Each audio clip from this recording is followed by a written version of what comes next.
These are two studies published at the Joslin Diabetes Center, published now 15 to 25 years ago. The first is a study that looked at the occurrence of kidney complications in patients diagnosed with type 1 diabetes in 1939, 1949, and 1959. There were no blood glucose monitors back then.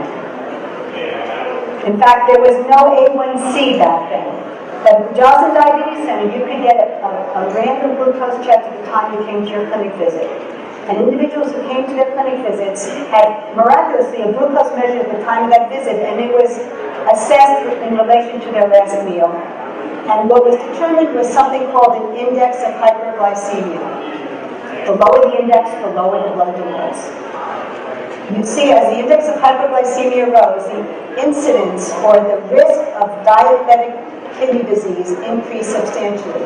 But the individuals who had the highest risk for diabetic kidney disease were those who didn't even come to clinic, the so-called non-attenders. The same study was demonstrated at the Joslin Diabetes Center, looking at teens diagnosed with diabetes and assessing their visit attendance during their first decade of diabetes. And those who had regular clinic attendance had a very low risk of diabetic eye disease, while those who had irregular attendance during those first 10 years of diabetes had twice the risk of eye disease from diabetes.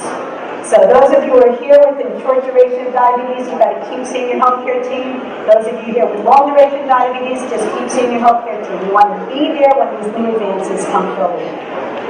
Okay, why is it so important? You may have seen in the news last week, the Search Study for Diabetes in Youth, very important NIH and CDC funded study, confirmed in the United States the numbers of kids with type 1 and type 2 diabetes, but here we'll talk about type 1 diabetes, between the years of 2001 and 2009 increased 21%. So it was 1 of 676 children had diabetes.